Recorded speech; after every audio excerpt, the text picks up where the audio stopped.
Hello and welcome to another video. In today's video I will be drawing I guess you could say, picture of my studio, which I will explain in just like a couple of seconds. First of all, I just need to mention that this video might be a little bit glitchy. I've been having issues trying to export it due to it being such a very large file, and I literally had to pretty much export this in like sections. Originally this video was supposed to be literally 20 minutes long, but for some reason my computer did not want to export that, even though I've done videos that I've literally exported live streams that would go on for like 3 hours and it'd be perfectly fine, but for some reason it did not want to work. So if it's a little bit glitchy, I am sorry for that. Hope you guys don't mind that. I mean, from the looks of it, of looking at it right now as I'm recording this voiceover, it doesn't look glitchy at all, so I guess that's a good sign. But I've literally been trying to export this at least for 3 days. Literally for 3 days I've been trying to export it. I've updated my computer, I've tried to update my editing software program, I've added my other videos that I had onto a different hard drive in order to have more space, because I think that might be the issue, but it wasn't. Hopefully this works. Hopefully I'm able to export this with a voiceover and some music and whatnot, and everything hopefully will turn out perfectly fine. But anyways, going into this video, I decided to draw, I guess, my studio space, just because I ended up seeing a picture that somebody drew. I think they did a digital drawing version of like their room, and it just looked so good. Like, oh my goodness, it just looked beyond beautiful, and I kind of wanted to do that, but in a way show my art studio. It's very colorful, which you guys will see here in a little bit. I have a lot of stuff. I feel like in a way this is kind of, well, not really a art studio tour. The reason why I'm not doing an art studio tour of where my current art studio is because it's always messy and it's very small, and I don't want to do it. So unfortunately I won't be doing an art studio tour. I know some of you guys have been asking about that, but I won't be doing that. And yeah, but this is how it kind of looks like. I had to use a ruler in order to get the straight lines, because when I was sketching it out it just looked all wonky and I did not like it. So I decided to make it more of like a clean look by using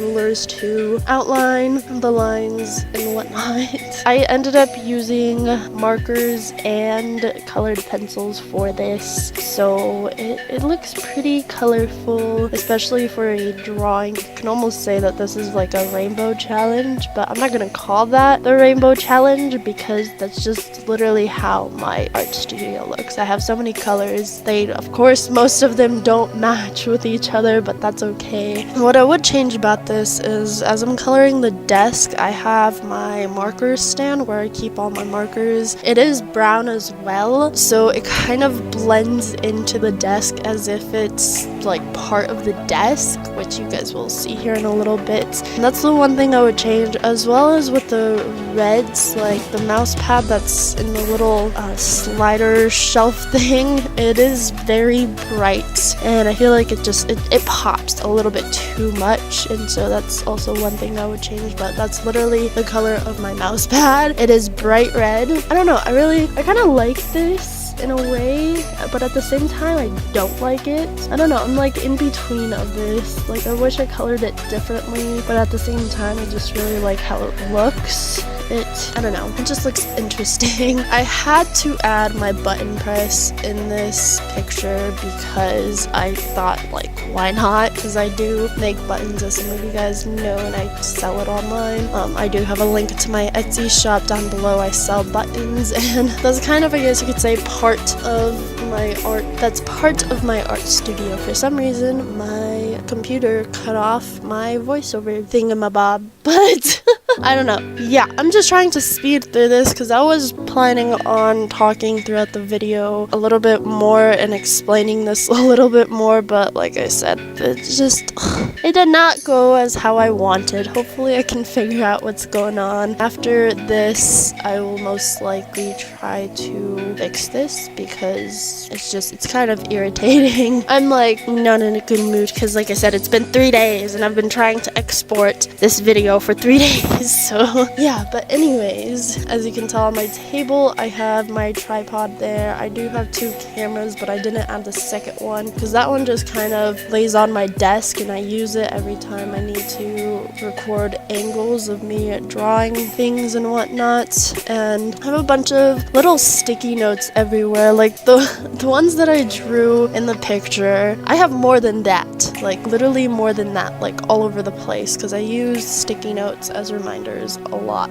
As well as with the bookshelf, I didn't add a lot of things to it. I have a lot of like small little knickknacks on there, and I felt like with the time that I had in order to do this, it wouldn't have been enough, and so I decided to just literally draw just books, as well as draw my printer, my sewing machine, and then this little metal box I have that just sits on top of the printer. And of course, I don't know, I felt like if I didn't add anything to the floor, it'd just make it look really simple and empty, so that's why I added my button press, button sheets, scissors, a lamp, my trash can, and then I have 2 boxes that have my button parts, which literally sit on that side of the room, and I just decided to add that. But we are coming to an end of this video, so I'm gonna end the voiceover here. I feel like this is really good practice for me to learn how to use both markers and colored pencils. There are a few pictures I believe that I've